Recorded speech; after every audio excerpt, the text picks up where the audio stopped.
Next, let us see how to prepare the concrete. You might have crazy about this preparation of concrete. That is nothing but making of concrete. It is not a food, remember, it's a concrete. You have to prepare because you people are civil engineer and you have to work with it. So you have to prepare the concrete with the proper manner. Sir, what is this? You are telling the concrete is to be prepared or manufactured. It's nothing but you have to produce the concrete or create the concrete mass with the proper methods. Is there any methods? Yeah, there are the methods. While preparing the concrete, you have to follow the few methods. That is, you have to take the step-by-step procedure. Is it? Step-by-step procedures are there? Yes. So, first step is we will say the names. We will explain it later. First one is batching. Batching is nothing but if some proportion, say for example, I have to prepare the concrete with M20. M20 is nothing but mix which is having the compressive strength after 28 days of curing. With the compressive testing machine, it has to give the strength of 28 MPa without failing by 95% of its samples. Okay, so that strength is called 20 MPa, so it is called as M20 concrete. If I want to produce the concrete, should be with the M20 strength or M20 proportion. Then, if you are taking the some like nominal mix, you have to take 1:1.5:3. That you have to take the proportion. Okay, so batching is nothing but taking of the materials. Materials means cement, sand and jelly, or cement, fine aggregate and coarse aggregate with proper water cement ratio. So this material is being taken in the particular proportion, that is called as batching. And next step is what? After taking the material, we have to mix it. So mixing of the concrete. After mixing, what do you have to do? We have to transport it to the place where it is to be done or being placed. So that is transporting. There are particular methods of transporting. We will explain it later. Okay. Then after transporting, what we have to do? We have to place it, and then we have to compact it. Then we have to finish it. Then we have to go for curing. That will complete your concreting. These are all the steps you have to take care with the proper technical manners. So if you are doing any mistakes in these things, even though you have prepared with the designed mix with a particular precautions, but you have failed in these steps, or you have been taken careless about these steps, that will not give you your proper concrete. Remember, because each and everything will get after 28 days only. So whatever the things you are going to do with the concrete now, that will give the effect after 28 days only. So you have to take care of the things in the beginning only, and you don't have to do any works after getting say you have did the concreting with the careless work, you have designed it for M20, but later when you checked it, if you are getting M15 or the strength is less than 20 MPa, then you can't do anything with your concrete. So if the client is hectic, then he will tell you to demolish everything and do it again. So those are the things will happen. So you have to take care of it. First step of the preparation of concrete is batching. Batching is nothing but taking of the materials in the particular proportions. So you have to take the aggregates, you have to take the cement, you have to take the coarse aggregate, that is fine aggregate, and water. These are the things has to be taken in the particular quantity. The taking of the materials in the quantity is called as batching. In the batching, there are two methods. One is volume batching and other is weight batching. I'll give two example cases now. One is, you might have seen the construction of the buildings which are about one floor or two floors. There the laborers are being taking the materials from the heap with the pans. And one more example I am giving, like you have been visited to any RMC plants, there the material is being taken in terms of weighing. So these two things you have seen. So from this you can have the identification where we are taking the materials in one set with the particular volumes, in the other set with the particular quantity or by the weight. So in these two things we are taking the materials, but the method of taking of the material is different. So in the first case where the material is being taken in the pans by the laborers, generally in the small buildings, that is called as volume batching. When the materials are being taken by taking its weight, that is called as weight batching. Now you got the idea what is volume batching and then what is weight batching. Then sir, which condition we are going for the volume batching, for which condition we are going for the weight batching, that is to be known to you. So when you are constructing a building which are not important, and if you are constructing a building of small size, or you are constructing a building of lesser lifespan. So for those structures, when it is not important to have the concern of the quality of the concrete, then we will go for the volume batching. But in the other side, in some cases, sir, you are telling nowadays, but what about our ancient people? When they have started using the concrete, there is no idea of your volume batching and wave batching. Just they have to take it in terms of volume, and then they have to do the concreting. But still, we have the structures. You might have the idea of these things, or you might have the just a cracking of these things. That is where your quantity is being taken by approximate optimum quantity. So by the practice they might have used. So we are having. There are also a few structures which have been failed because of the over cement also. So both the cases are there. But when it is coming to the technical point of view, you have to take the way of way batching of the materials that will use the good proportioning. So that is preferred in almost all important structures. Okay, so when we are doing the small stress structures, then we are going for the volume batching. When it is important to have the structures with the more importance, such as hydraulic structures, dams, or canals, if you are constructing a building which is having more than 5 floors, so there you are going for the particularly wave batching, or you may go for the RMC plants because they are doing the wave batching method, or they are following the wave batching method.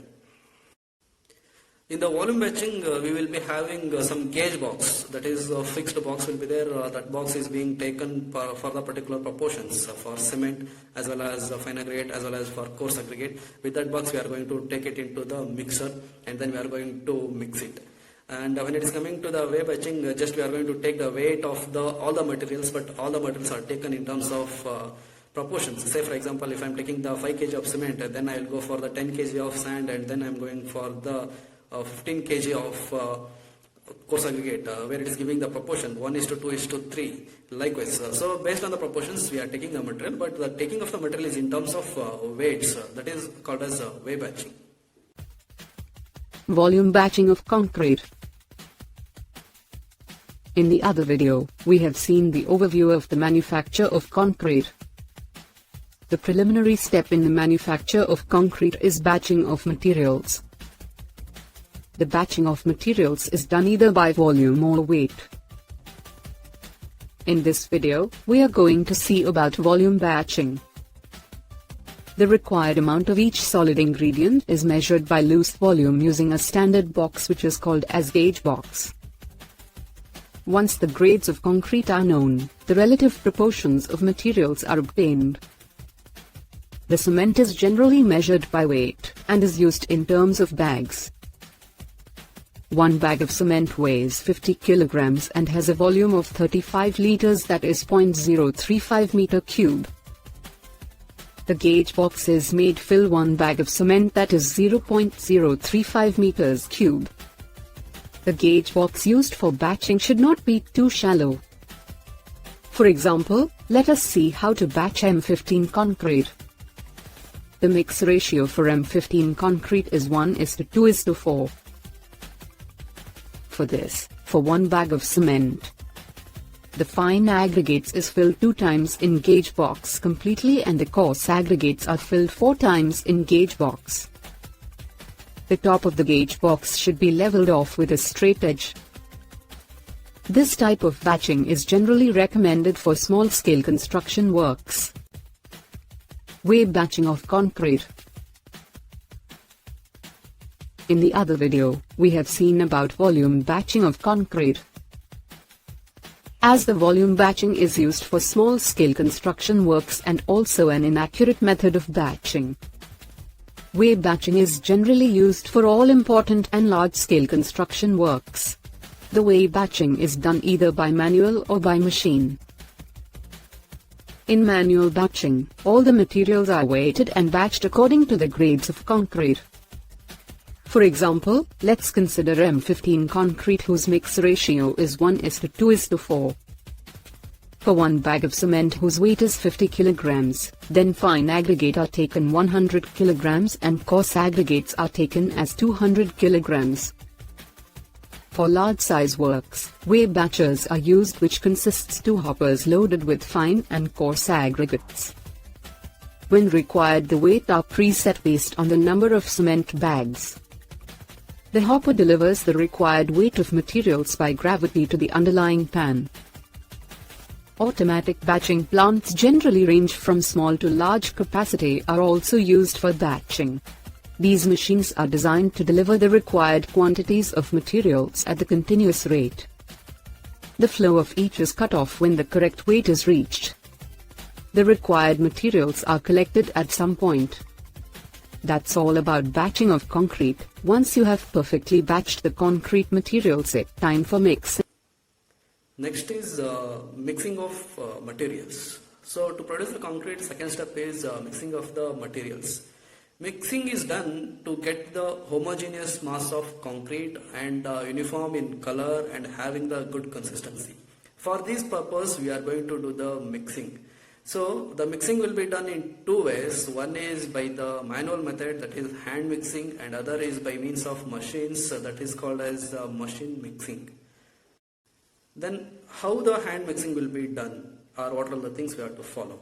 So for hand mixing will be done by taking materials on the impervious surface, or the metal sheet is to be taken. On that we have to go for the hand mixing. So first we have to place the coarse aggregate, then we have to place the fine aggregate, above that we have to place the cement, and then we have to mix it thoroughly, and later we have to add the water in the percentage wise. First you have to add 30%, then you have to go for the remaining 30%, then you have to go for the remaining 40% of water at the last. So in the between of 30%, we have to start mixing of the ingredients. So the mixing has to be done within the 5 to 6 minutes, so that concrete should not start its hydration. So we have to make it earlier. So first of all, we have to do the mixing. Generally the hand mixing will be done in the layer by layer in the 200 mm lifts or thicknesses. So generally the hand mixing will be done for the concreting work of smaller quantity, and for the small unimportant structures. For those things we will go for the hand mixing. If the mixing is done effectively, then it will result in concrete, or it may result in the segregation or bleeding. Hand mixing of concrete. In a couple of videos we have seen about batching of concrete. Once the quantities are batched and the materials are taken for mixing of concrete. In this video, we are going to see about the hand mixing of concrete. Generally, hand mixing of concrete is used for small-scale or unimportant construction works. Hand mixing of concrete should be done on the impervious surface of sufficiently large such that it should take at least 1 bag of cement. The batched quantities of materials are spread out as alternate layers of coarse aggregates and fine aggregates. Then, spread the required cement on the top of it. Now, mix the spread materials dry with the shovel by turning the mixture over and over again until uniform color is achieved. Then, the obtained uniform mixture is spread out in thickness of about 20 centimeters. Now, water is sprinkled over the mixture and simultaneously turned over. Note that the water should only sprinkled, it should not be poured over the mixture. This operation is continued till the good uniform, homogeneous concrete is obtained. The water can be added at the end to get the required consistency. As hand mixing will not be thorough and efficient, it is desirable to add more cement up to 10% to provide the required consistency. For producing the large quantity of concrete, we will go for the machine mixing. That will be an economical, and also it is qualitative work, and the proportioning and mixing, and then getting the homogeneous mass of concrete with the uniform qualities is done with this. So it is better to use machine mixing.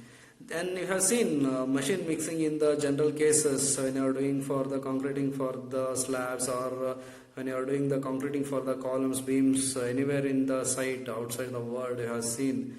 There the mixtures will be there.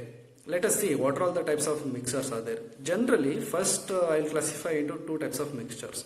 One is batch mixer and other is continuous mixers. So in the batch mixers, concrete is being produced batch by batch. So one set of concrete is being produced, or some particular quantity of concrete is being produced, and then it is being transported and placed. Then after only the first again concrete is starts to produce. Likewise, the batch concrete is being produced. That is batch mixers. And next is the continuous mixers, where the concrete is being keep on produced or keep on manufactured continuously without any gaps, but the concrete placing and transportation will be done alternatively in the parallel ways. So that is called continuous mixers. Machine mixing of concrete. In our previous video, we have seen about hand mixing of concrete, which is rarely adopted technique in the field of construction. This video deals with machine mixing of concrete. Machine mixing of concrete is almost invariably adopted technique for reinforced concrete work and for medium or large-scale mass concrete work. Machine mixing is an efficient and economical method when large concrete production is to be done. There are many types of mixers are available in the market, which is broadly grouped in batch mixers and continuous mixers. The batch mixers produce concrete, batch by batch at a considerable time interval. In continuous mixers, the materials are fed continuously by feeders which are moved to the mixing chamber continuously via belt conveyor. Continuous mixers produce concrete continuously without any stoppage till the machine and supply of materials are done. This type of mixers is used for the construction of dams. In normal concrete works, the batch mixers are generally used. The batch mixers are of pan type or drum type. The drum type is further classified as tilting, non-tilting, reversing or forced action type. Batch mixers are pan type mixers and drum mixers are there. Pan type mixers is something like grinder, but in the grinder there it is happening with the grinding. Here it is mixing. The blades will be there, those are all causing the mixing. Similarly, the pan is keep on moving. That is pan mixers, where you are going to place the materials like fine aggregate, coarse aggregate and cement, and then you are adding the particular quantity of water, and then you will switch on the pan mixer, so it will keep on rotate. That rotation is having particular RPMs. With that you are going to get the concrete is being mixed, and then you are going to stop it after getting the homogeneous mass and the color, and then the splitting of the material is uniform. After that you are going to get the concrete. That is called pan mixers. Pan type or stirring concrete mixer. Pan type or stirring mixers are non-mobile mixers which are used either as a central mixing plant or at a precast concrete factory. Primarily these type of mixers are used for making mortar, but sometimes are also used for preparing stiff and cohesive concrete mixes. The pan mixers are generally available in two types, open type pan mixers and closed type pan mixers. In open type pan mixers, the shaft with rotating blades is fixed at the center of the drum, which is attached to the belt system at the bottom. As the belt rotates, the shaft starts to rotate, which in turn mix the concrete ingredients. Once the required mixture is obtained, the concrete is drained out by the outlet provided at the bottom. The other type of pan mixer is a closed type, which is also called as dual drum mixers. This type of mixer is used for mixing concrete for construction of pavements. In this, the drum consists of two hemispherical halves. One is attached to the end of the shaft, which facilitates rotation. The other is free to slide over, allowing the drum to open at the center. A rubber joint is provided at the ends to ensure a perfect sealing between joints when closed.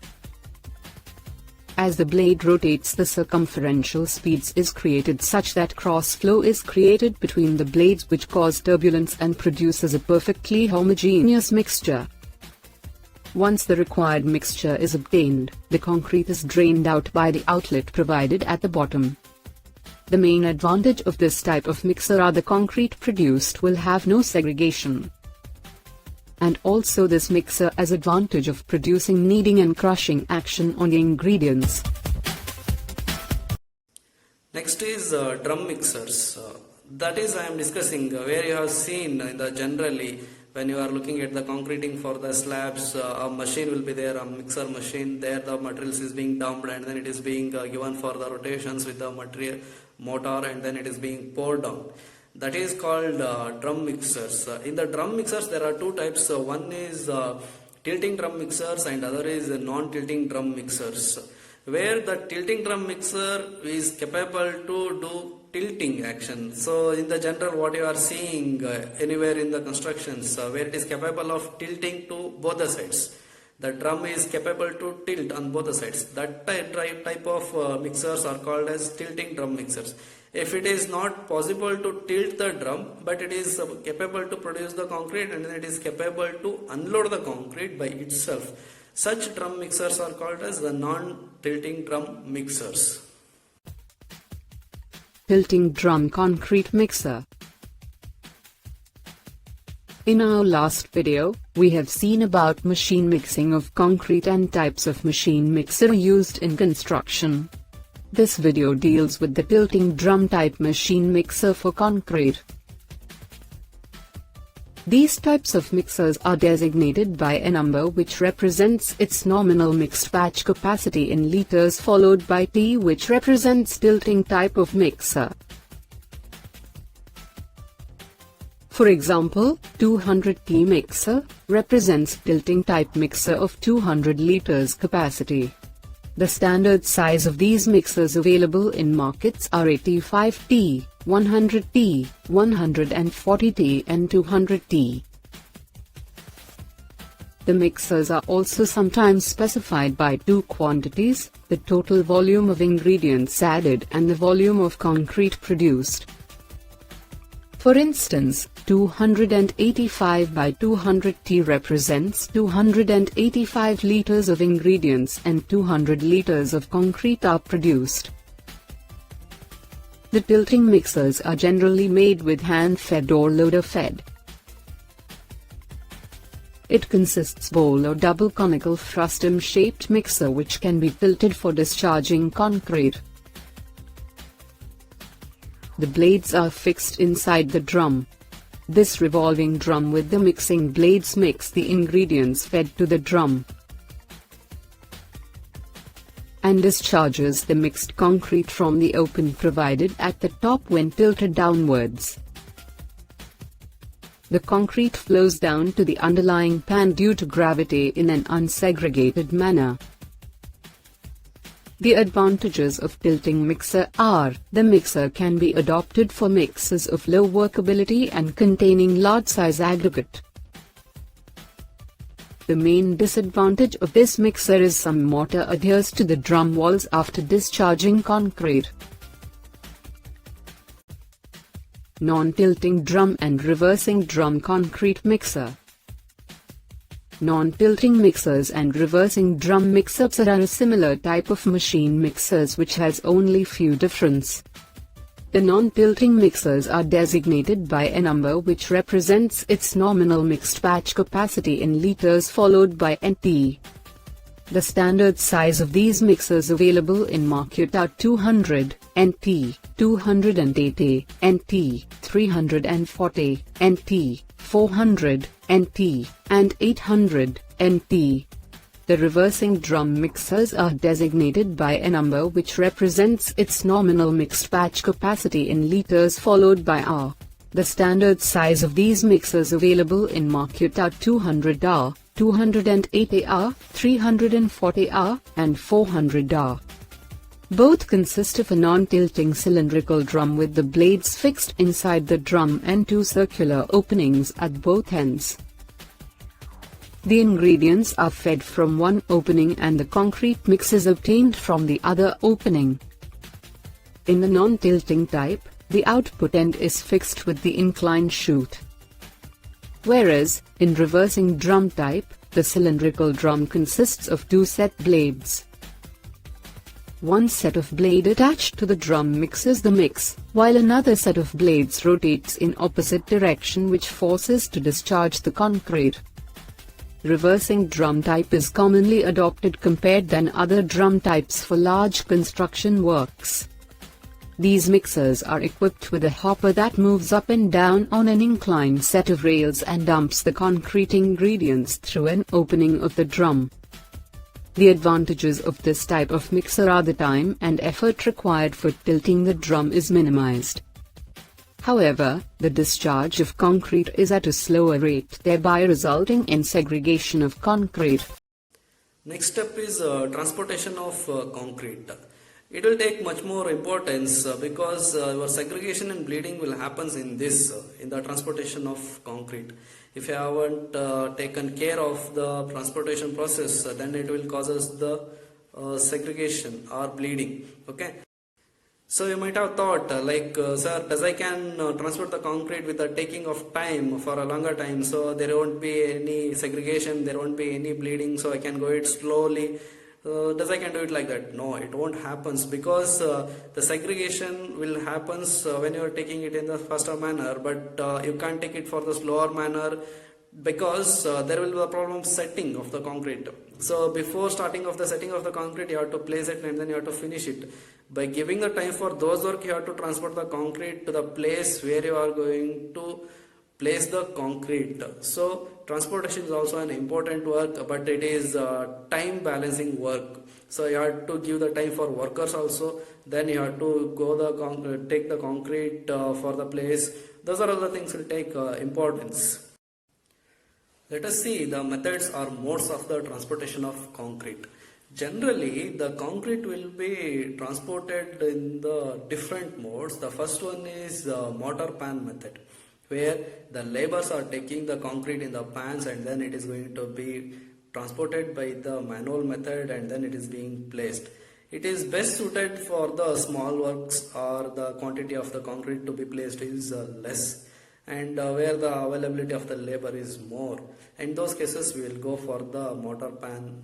Once the ingredients are mixed thoroughly, it should be transported to the place of deposition at the earliest without the loss of homogeneity obtained at the time of mixing. There are different methods adopted for transporting concrete depend upon the size of the work, the importance of the job, the distance of the deposition place from the mixing place, and the nature of the train. Some common methods of transporting concrete are as shown on the screen. In this video, we are going to see about mortar pan and wheelbarrow transportation of concrete. Mortar pan. This is the common method of transporting concrete. The pans are filled with the concrete and are passed from hand to hand, but it is slow process and consume huge labor cost. As the pan capacity is small, more and more concrete area is exposed to the atmosphere during transportation. This may sometimes lead to evaporation of water from concrete during hot weather condition.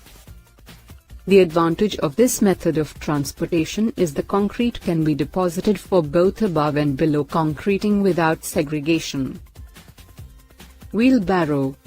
This type of transporting method is used for placing concrete in ground level. This method is used for concreting rigid pavements. The wheelbarrow is fixed with pneumatic wheels to facilitate the movement. In case of uneven ground surface, segregation of concrete may occur. So, in this case, the wooden planks are placed in the path of transportation, so it will result in reduced segregation. The average capacity of a wheelbarrow is 35 liters, that is 80 kilograms. These types of transportation are used for small jobs, small hauls, and over muddy ground. Rope and bucket and then crane method. Rope, bucket, crane. This is the one set of method or the one mode of transportation where the mixed concrete is being poured into the buckets and that bucket is being lifted with the help of ropes by the cranes, and it is being taken for the higher elevation. Generally, you have seen for the construction of multi-story buildings, the high-rise cranes will be there, which is having the boom which is connected with the rope, and that rope is being having a bucket. In that bucket, concrete is being filled, and then it is being lifted from the ground till the floors where we have to place the concrete. The quantity of the concrete is taken in the bucket will be around 2 to 5 meter cube. It is based on the size of the bucket, and it is helpful for the higher elevated concrete works or the more elevated concrete works, but it is suitable for the particular quantity of concreting. It is not economical for the larger concrete, such as if we are doing the slab concrete at the higher elevation. It is not suitable. And next is skip and hoist method. It is best suited, and you have seen in the generally in the slabs concreting, where the concrete mixture is going to pour the concrete to a bucket, and then it is being lifted by the pulley with the ropes, and then it is being taken into the wheelbarrows, and then it is being placed. This is a skip and hoist method, where the vertical structure which is constructed to supply the concrete from the ground to the next floor or the higher floors, that is called as a hoist. A crane and bucket is the recently used method for transporting concrete in high-rise construction projects. This method is being adopted widely as the cranes are fast and versatile to move concrete horizontally as well as vertically and allow to place the concrete at the exact location. The mixing of concrete is done at the ground level and transported to the location via skips or buckets attached to the cranes. The skips have discharge door at the bottom, whereas the buckets are tilted for emptying. The similar type of transportation adopted for concreting in a dam or the pier, which is called as ropeway and bucket method of concreting. The concrete is mixed at the bank or abutment at a convenient place, and the bucket is brought by a pulley and ropeway system. The movement of the buckets is completely controlled by pulley arrangement.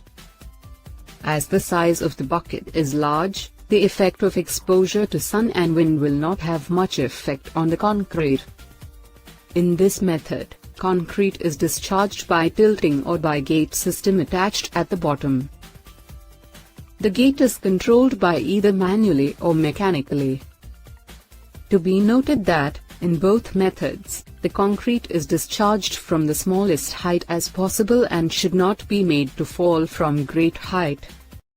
It is suitable for the particular height, so skip and hoist method is particularly restricted only up to the 3 floors or 4 floors, and more than that we are not using it.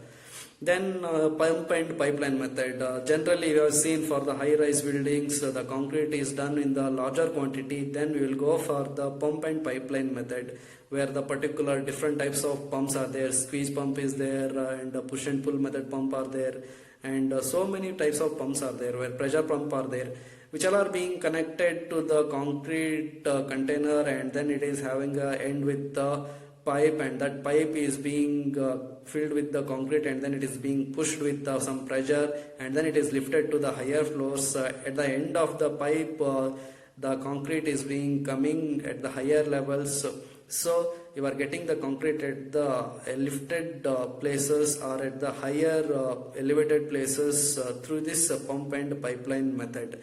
For high-rise buildings where the concrete is done with the larger quantity, for those places we will use this pump and pipeline method. Even for the underwater structures also we are using this method. Pumping of concrete is most commonly adopted method of transportation of concrete and placing. This method is generally adopted for multi-story buildings, tunnels, and bridges. The mixed concrete is fed in the hopper of the pumping machine. The concretes are pushed by the vacuum created on the suction stroke of the piston and forced into the pipeline on the pressure stroke. The common type of pump used for concreting is mobile pump, trailer or static pump, and screed or motor pump.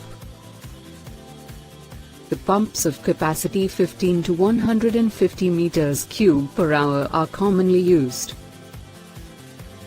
These pumps can push concrete up to 400 meters horizontally and up to 80 meters vertically. The concrete used in pumps should be cohesive and fatty. The slump value of these concrete should range from 50 to 100 millimeters or even more, and a compacting factor of 0.9 to 0.95. As the pumping compacts the concrete to some extent and reduces the slump by about 25% at the delivery end. To offer additional lubrication, admixtures can be added to reduce bleeding and segregation. Generally, air entraining admixtures are used, giving an air content of 3 to 5%. The valve system of pumps also plays an important role in transportation of concrete by pumps. The common type of valves used as peristaltic or squeeze-type valves, sliding gate or rotating valve, flapper valves and hollow transfer tube valves. Out of these, hollow transfer tube valves are most commonly used. The pipes attached to the valves are made of steel, aluminum or plastics, which varies in sizes ranging from 80 to 200 mm diameters. The usage of aluminum pipes can be avoided as the formation of hydrogen gas occurs. The pipes should be laid with proper care such that there is no leakage of concrete in the coupling points,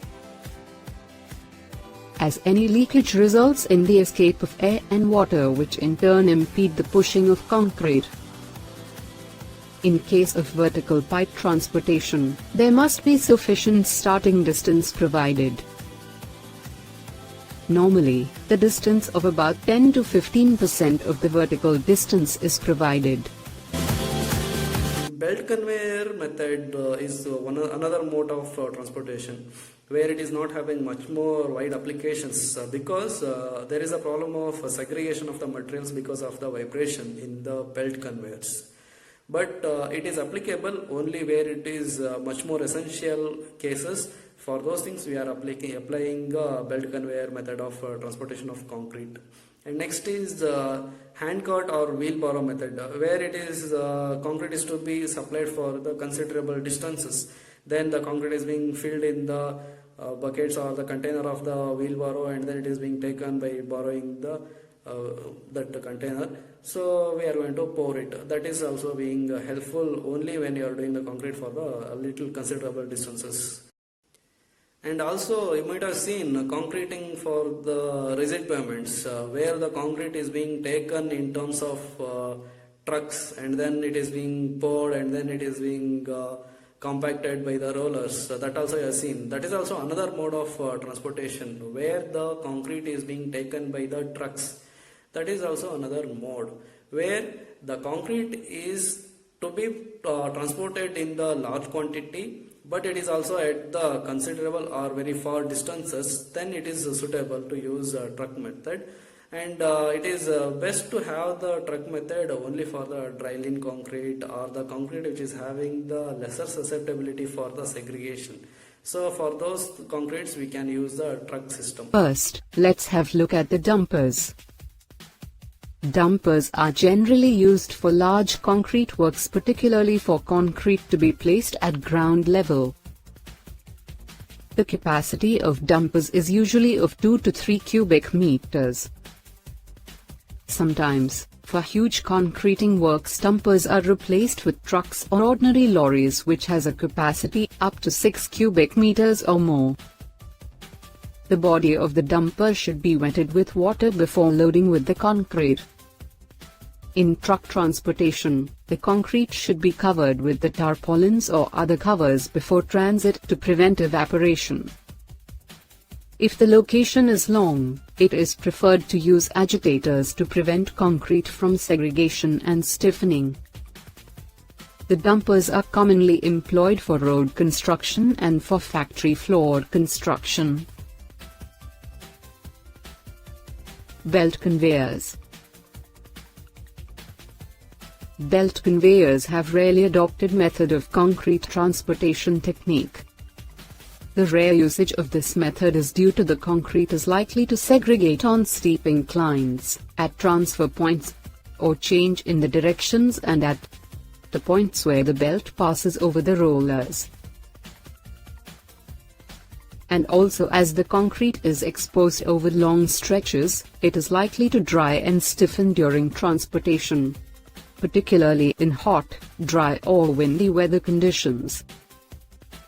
In these type of places, for safe transportation, it is necessary to cover the belt conveyor arrangement. The end of the belt conveyor system should be such that it removes all the mortar from the belt and prevents segregation. In this type of transportation, it is necessary to do second-level mixing at the end of delivery before placing the concrete. This type of transportation is mainly used in places where access to concreting location is limited. Chute transportation. Chute is nothing but, as I said, it's an off pipe which is having open shape, and the concrete is being placed because of the slope. If you made the slope, then automatically by the gravity the concrete will flows down. It is applicable when the concrete is to be done for the footing, that is your base of concrete or placing of the concrete is at the lower level from the ground. For those cases we will use the chute method. And the last one and the popular one is transit mixers. The transit mixers are nothing but generally the RMC vehicles you have seen. Those are all called technically the transit mixers.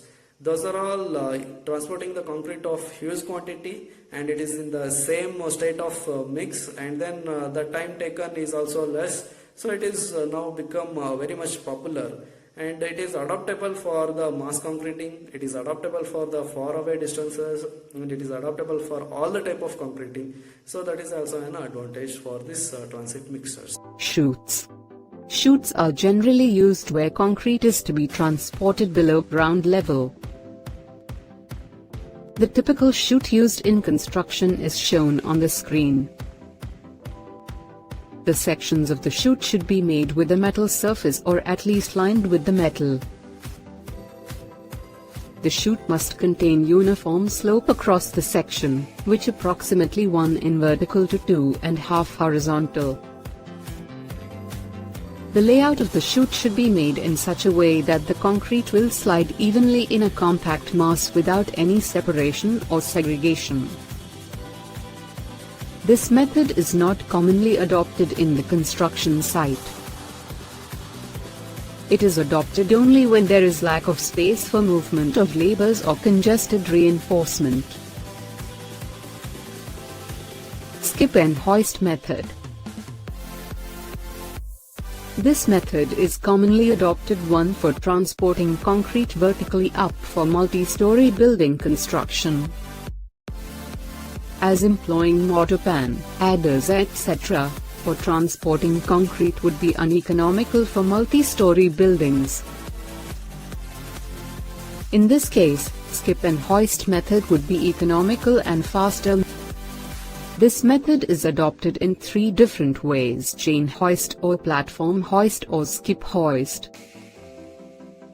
The skips are filled at the ground level and lift up by the pulley arrangement connected to the motor device at bottom of a hoist.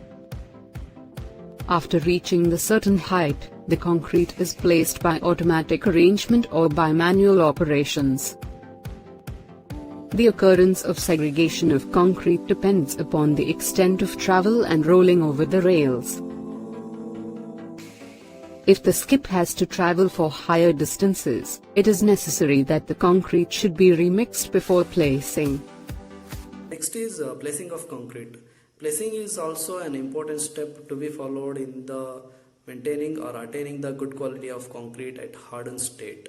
Because after placing whatever the concrete is being segregated, placing of concrete is also an important step in the production of the concrete, because after placing of the concrete, if anything happens in the ill treats of placing, that will result in the ultimate strength of the concrete.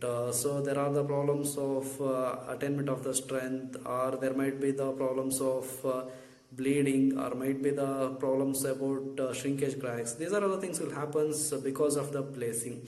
Okay, so you have to take care of it. Placing will be learned in the different conditions because precautions are different for the different situations.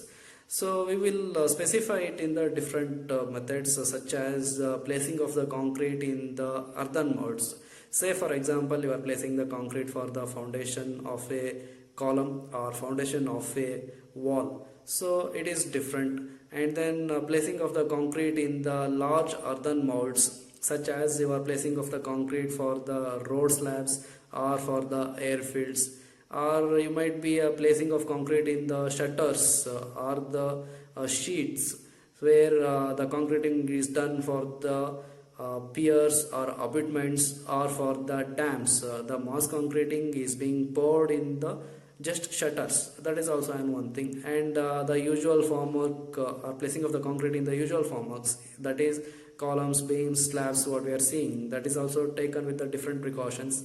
And when you are placing of the concrete is done in the underwater structures, there the different precautions has to be taken. Let us see the first one, placing of concrete in the foundations, that is at the small earthen molds, where the concrete is to be placed for the footings of the column or the foundation of the wall. You have to take some precautions. The first one is you have to remove the loose soil at the foundation.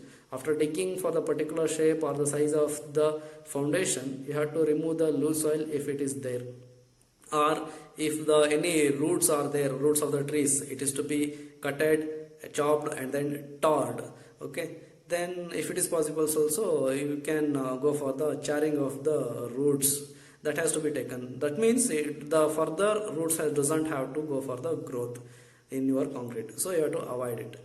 That is also have to be done. And some cases we are going to place the anti-termite chemicals, because when you place the concrete there are the problems of ants, so that is to be avoided. And if you are getting the seepage of the water from the sides of the walls to the pit of your foundation, that is to be avoided, because there should not be much more quantity of water that will dilutes your concrete, so it is reduces the strength.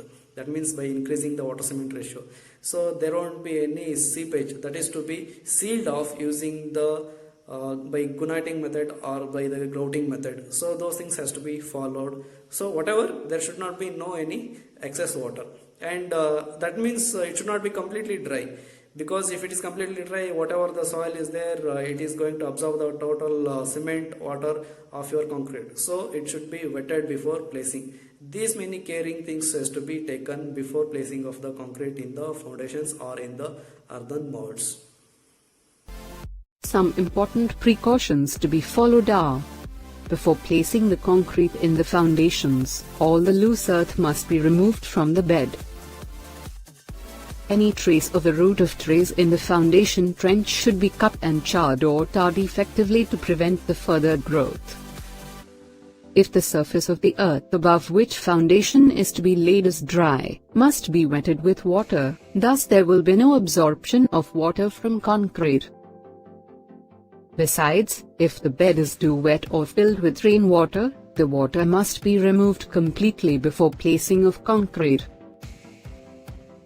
If there is any trace of seepage of water in foundation trench, any suitable method is adapted to stop or divert the water. Now, you can place the concrete in foundation. Placing of concrete in the usual molds. So usual molds means you have seen in the generally nowadays all the frame structures are being constructed using the concrete with the normal formwork. That is usual formwork what I am saying. In that whatever the concrete is going to be placed has to be taken with some precautions. The first thing is when you are taking the placing of concrete, the molds has to be with the particular size as designed by the design engineer, one thing. And next, it should be stiff enough to take the loads, and it should not have any movements, or it should not go for the deformation. And next is it should be perfectly placed and there should not be any slopes. Generally when you are going for the concreting or placing of the concrete in the slabs, the difficulty will happens with respect to the measurement of its slope, because it is in the 3D directions. All the directions are free to move or free to have the idea, but it is difficult to identify the mistakes. So you have to go for some precautions by measuring all the levels, or by using of level tape you have to check for all the levels. Then you have to go for the placing of concrete. That has to be checked. And next is after placing of the formwork, that is to be sealed properly. There should not be any leakage of your water from the slabs or from the column, because during the compaction there might be the chances of segregation. If it is having any gaps, then it will pour out. So that should not happen. So it is to be sealed.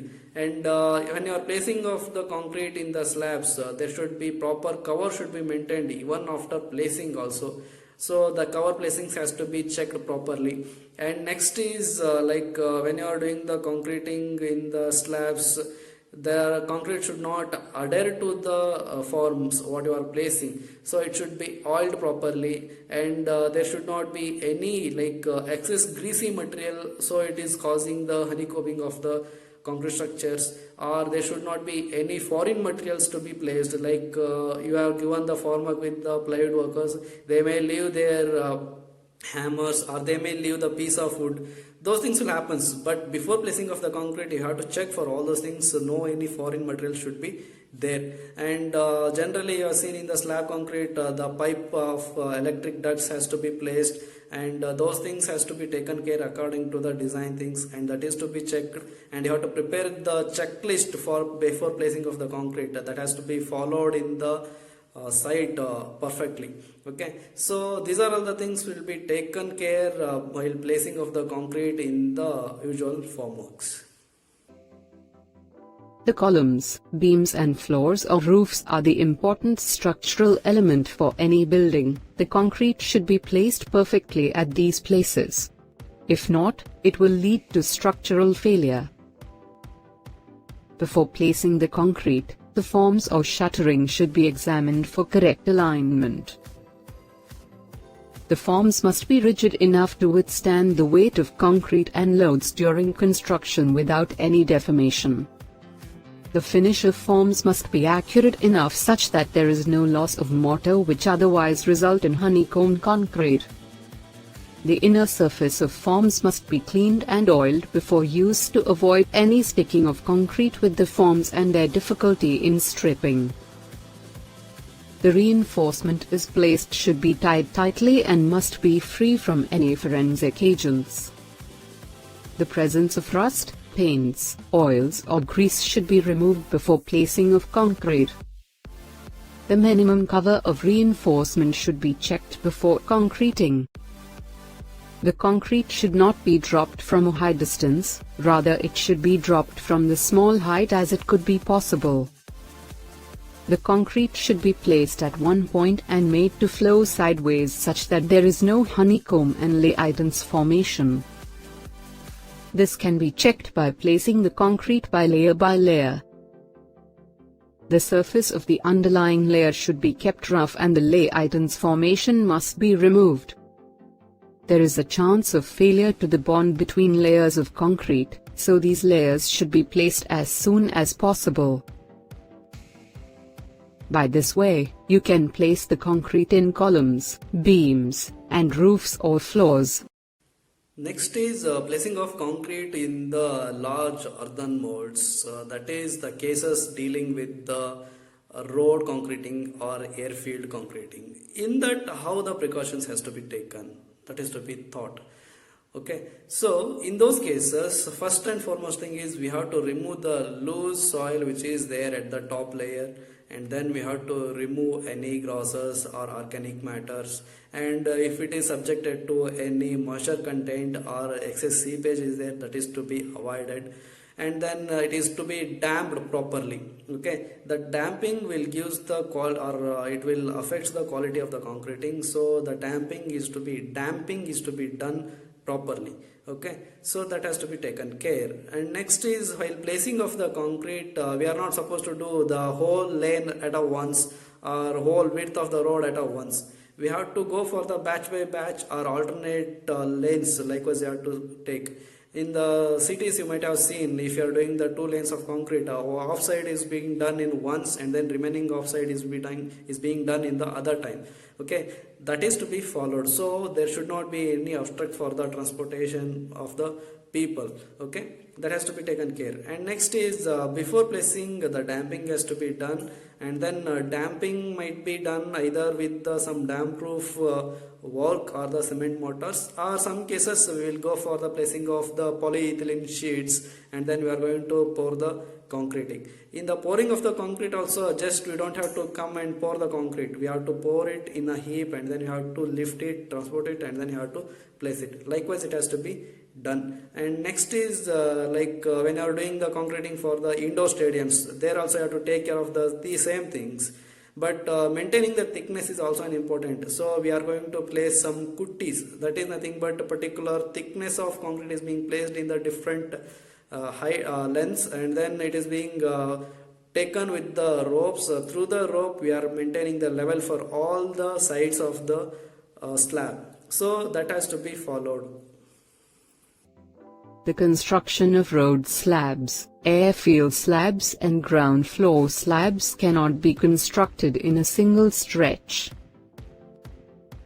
So, the concrete is generally placed in bays in these types of places. The ground surface on which the concrete is to be placed must be free from loose earth, stagnant water, and other organic matters like grass, roots, leaves, etc. The ground surface should be sufficiently compacted and made damp to prevent the absorption of water from concrete. If the sufficient damp is not done, the bottom portion of concrete becomes weak. However, sometimes polyethylene film is placed on the ground surface in order to prevent absorption of water from concrete.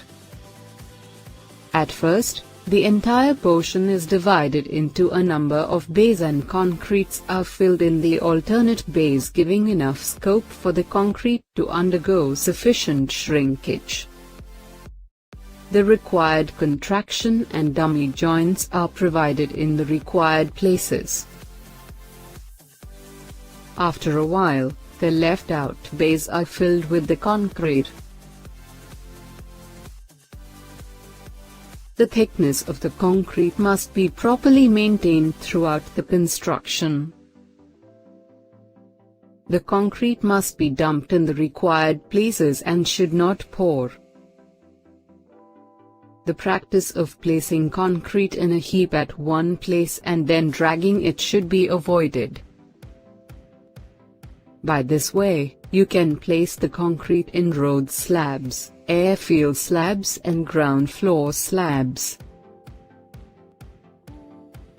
Next is concreting for the dams or any hydraulic structures where the concrete is to be placed in the large quantity. There we are going to place the concrete in the layer by layer. We will say it as lifts. In the different lifts we are going to place the concrete. That means the different thickness of concrete is being placed step by step. So if I want to achieve the particular meters of concrete, then I have to go by the different thicknesses. That is dependent on the type of compaction which is being adopted. Based on that we are going to maintain the thickness of the layer is to be placed. In that generally the layer of concrete, one layer or two layer, third layer, fourth layer, likewise we will go by taking around 35 to 45 centimeters of thickness. Okay, if the first layer of concrete is being placed and then it is kept for a day of hardening, after that by the next day we are coming and then we are placing the next layer. Then you might have seen, sir, there might be a loss of bonding in between the first layer and second layer. How do you take care of it? For that what we will do is we will use some bond stones or the bond bars or the some rails we are going to use for giving the bond between the first layer and second layer.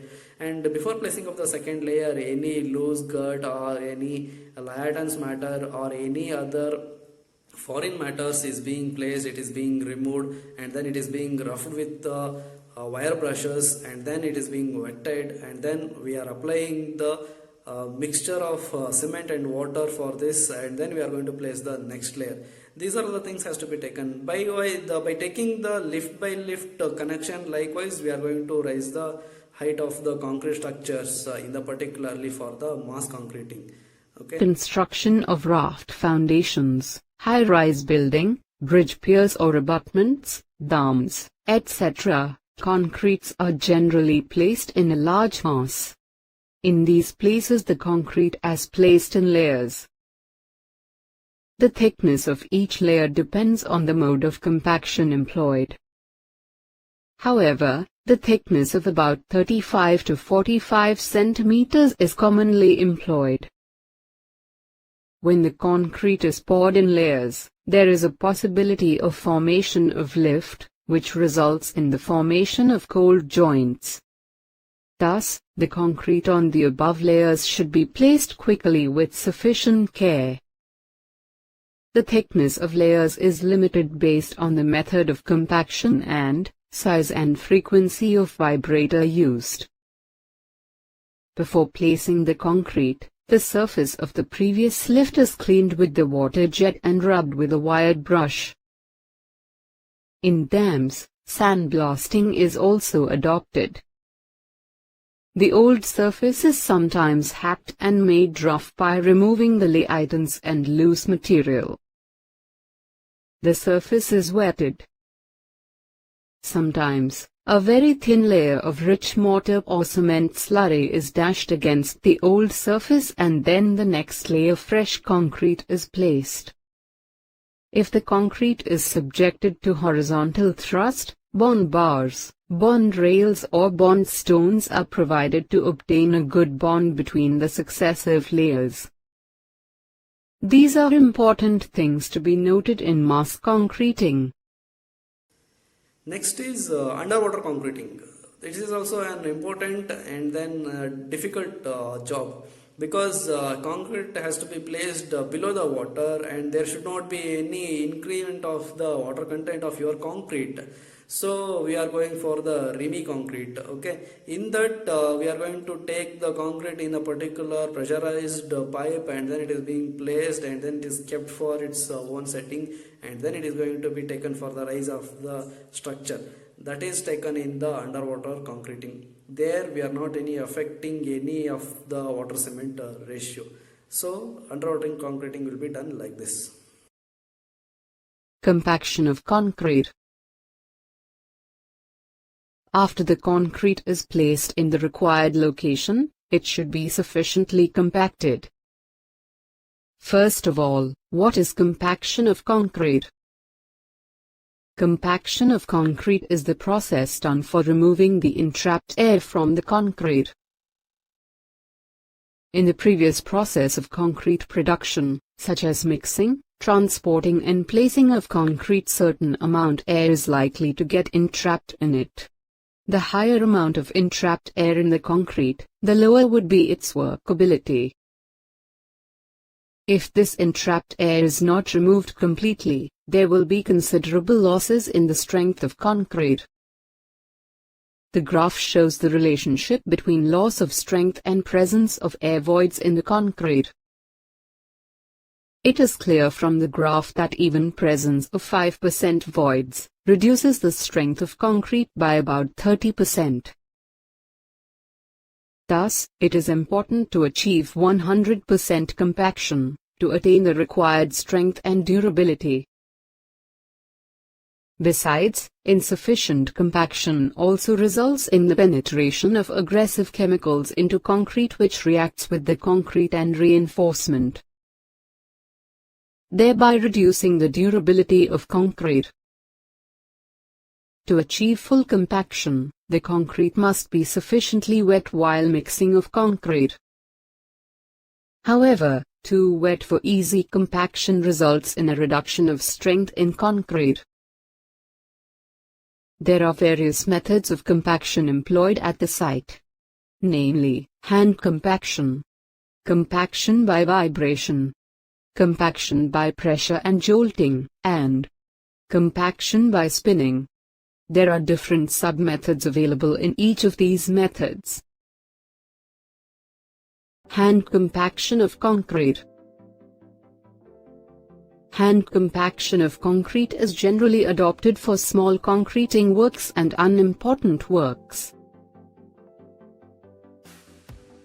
Sometimes, this method is also used where a large quantity of reinforcement is used, which cannot be normally compacted by mechanical instruments.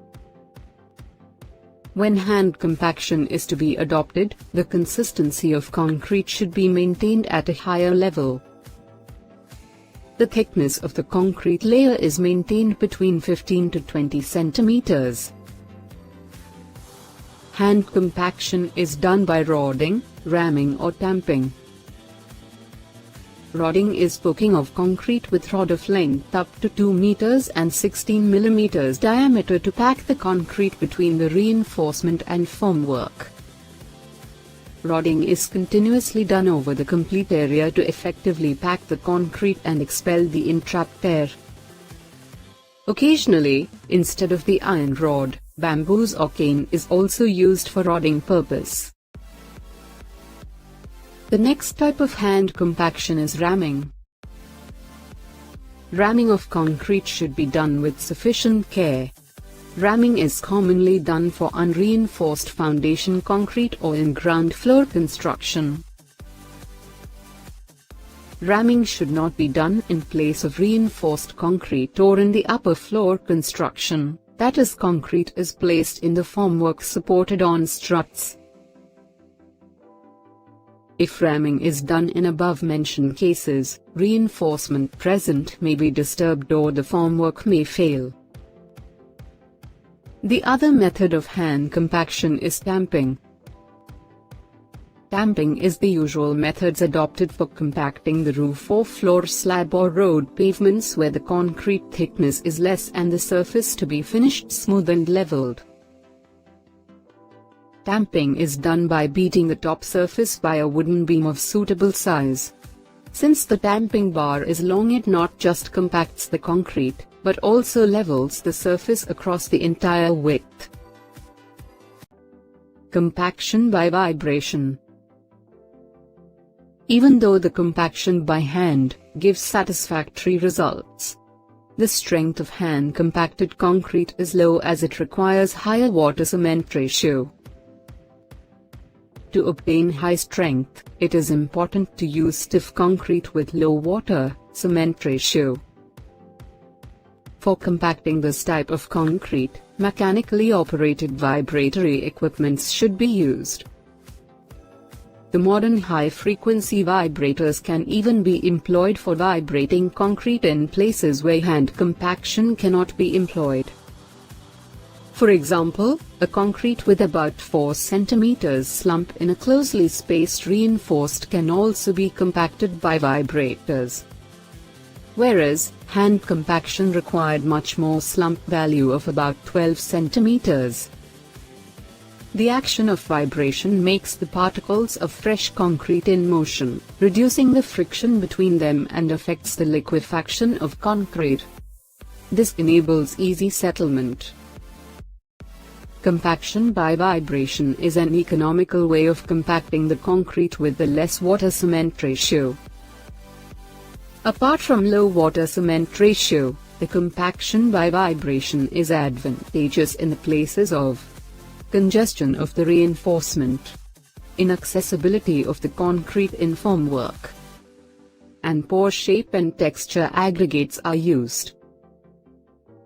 The perfect compaction by vibration not only increases strength of concrete and increases the durability of structures. All the above-mentioned advantages of vibration can be fully obtained only if proper controls are exercised in the design and manufacture of concrete. There are different types of vibrators employed in construction. A certain set of rules should be followed for different types of vibrators. Internal vibrator for concrete. Of all the vibrators used for compaction of concrete, the internal vibrator is most commonly adopted one. Internal vibrator is also called needle vibrator, immersion vibrator, or poker vibrator.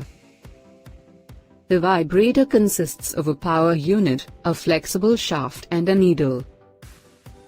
The power unit is operated by electrical means, or by petrol engine or by air compressor.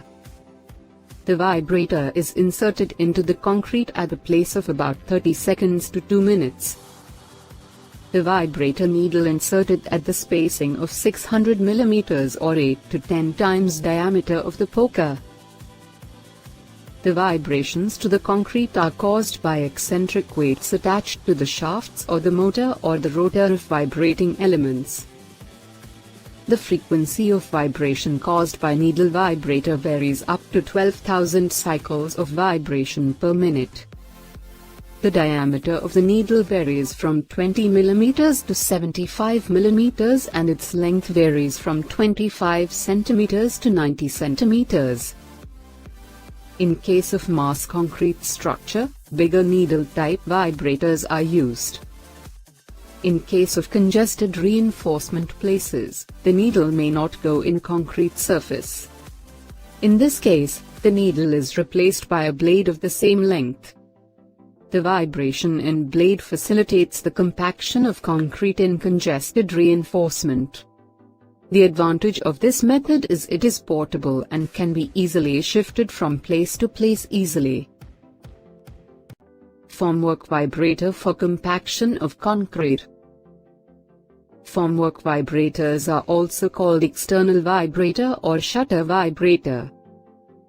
Formwork vibrator is generally used for concreting columns, thin walls or in the casting of precast units. The formwork vibrator machine is clamped onto the external surface of the formwork. The vibration is given to the formwork so that the concrete present in the shuttering gets vibrated. The compaction time of formwork vibrators is generally between 1 to 2 minutes. These vibrators operate at a frequency of 3000 to 9000 cycles per minute.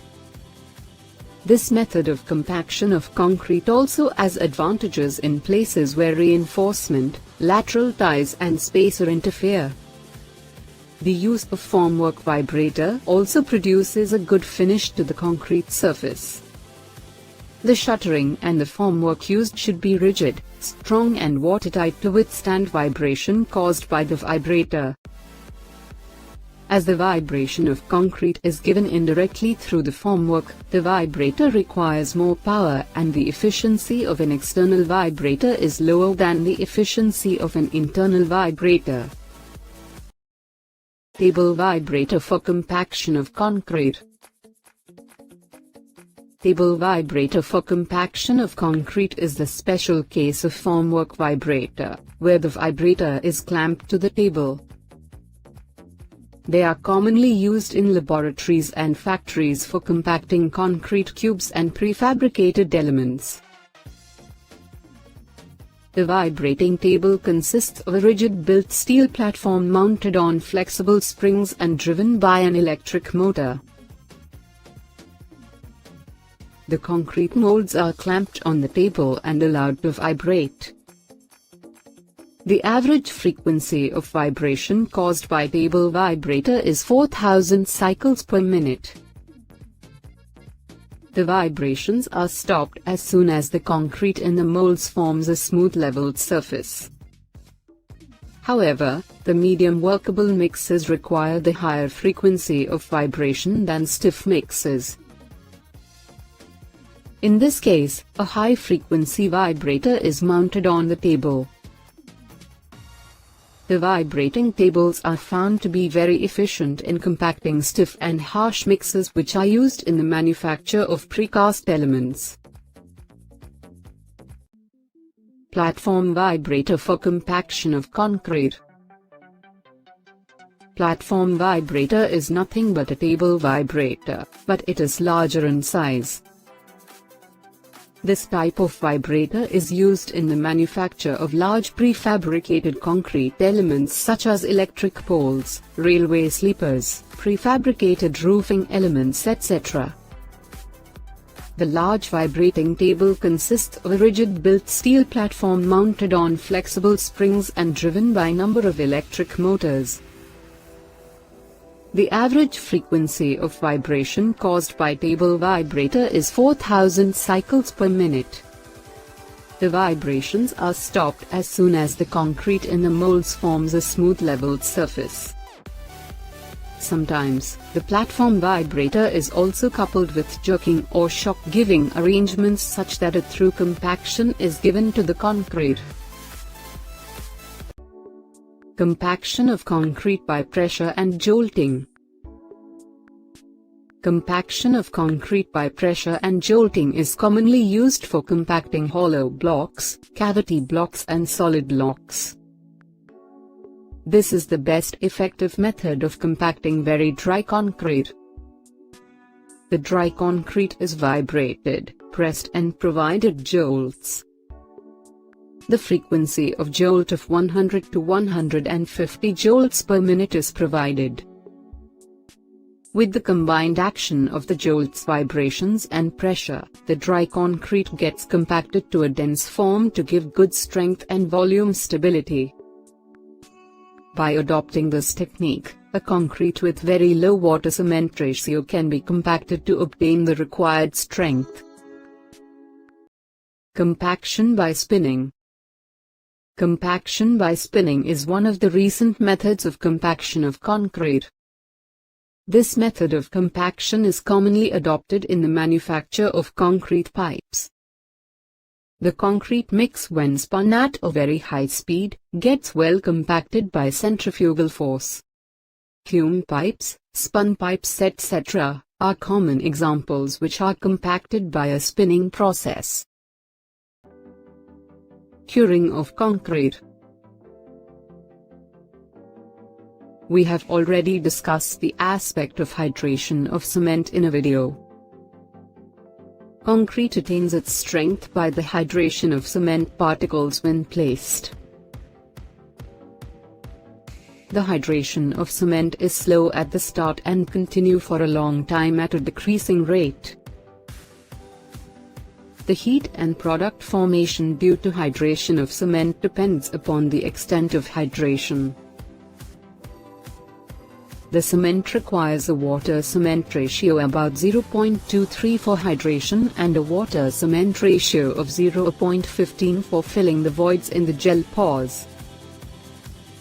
In total, water-cement ratio of 0.38 requires for hydration and filling the voids in the gel pores. But in practical, higher water-cement ratio is required as concrete is open to atmosphere, as the water used in the concrete evaporates. Therefore, the curing of concrete is necessary for complete hydration of concrete to take place.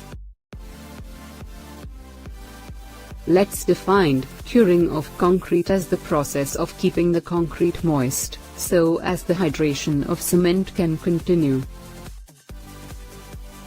Defining more clearly, curing of concrete is the process of maintaining a satisfactory moisture concrete and a favorable temperature in concrete after the process of placing of concrete, so that the hydration of cement continues until the desired properties are developed to a sufficient degree to meet the requirement of services. Thus, curing of concrete is the most important process in concreting. There are different methods and sub-methods of curing of concrete. We will discuss one by one.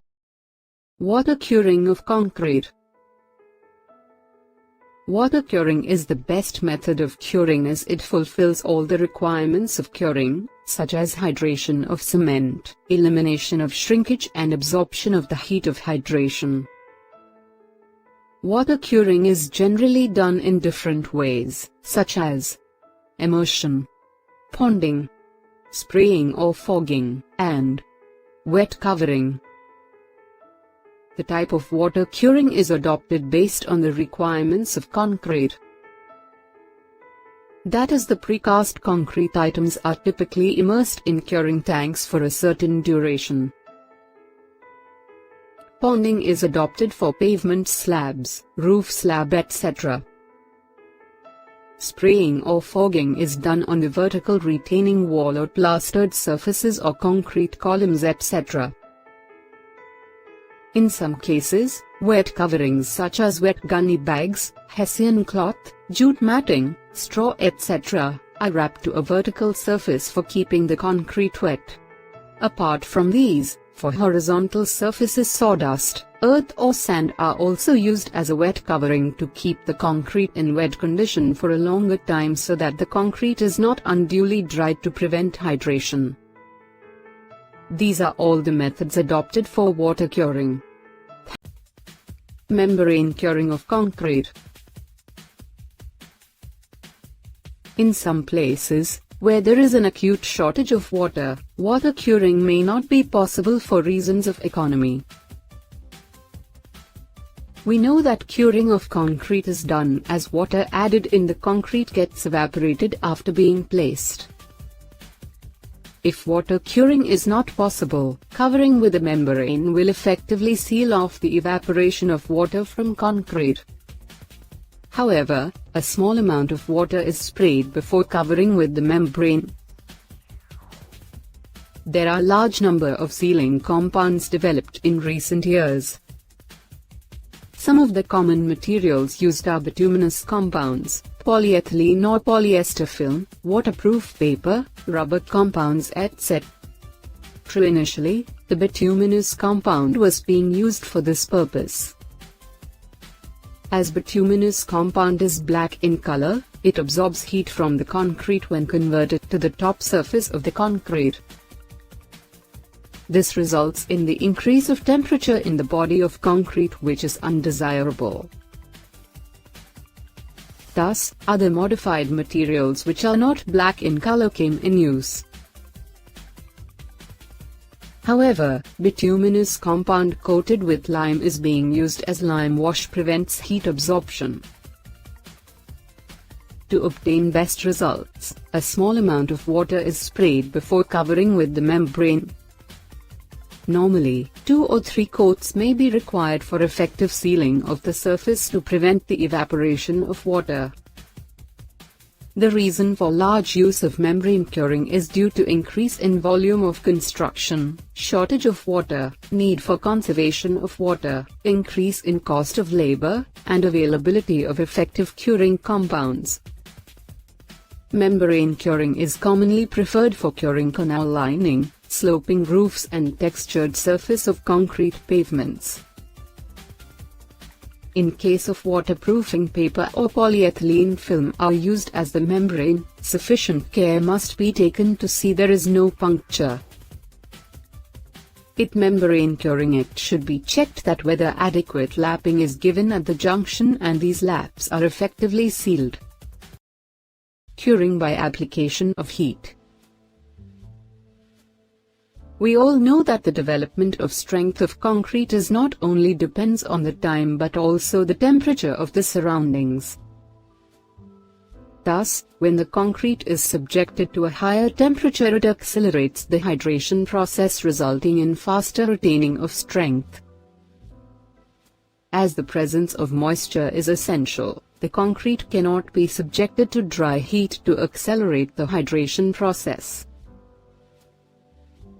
Therefore, subjecting the concrete to the higher temperature and meanwhile maintaining the required wetness can be achieved by any process of steam curing, infrared curing or electrical curing.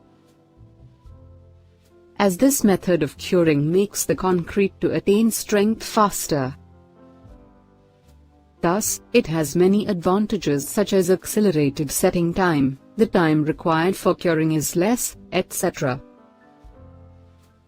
But, this method is most commonly adopted in the curing of prefabricated elements. The different methods of curing by application of heat are: steam curing at ordinary pressure, steam curing at high pressure, curing by infrared radiation, and electrical curing. Steam curing of concrete at high pressure. The high-pressure steam curing is carried out in a closed chamber. The precast elements are placed in the closed chamber and the superheated steam at high pressure and high temperature is applied to the concrete. This process is also called autoclaving. The autoclaving process is done for curing precast concrete products in the factories. Most probably, lightweight concrete products are cured by this method. The advantages of high-pressure steam curing are: the concrete can be cured in 1 day or less to obtain 28 days strength of normal concrete. The concrete cured in this method exhibits higher resistance to sulfate attack, freezing and thawing action and chemical action. Also, the concrete exhibits lower drying shrinkage and moisture movement. In high-pressure steam curing, the concrete is subjected to a maximum temperature of 175 degrees Celsius, which corresponds to a steam pressure of about 8.5 kg/cm². High-pressure steam-cured concrete is somewhat brittle and whitish in color. Steam curing at ordinary pressure. Steam curing at ordinary pressure is generally adopted for prefabricated concrete elements. The application of steam curing in construction site will be a little difficult task. However, steam curing at site is done by forming a steam jacket with the help of tarpaulin or thick polyethylene sheets.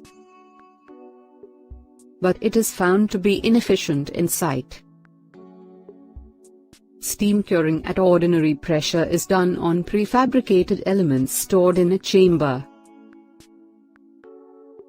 The chamber should be big enough to hold a day's production.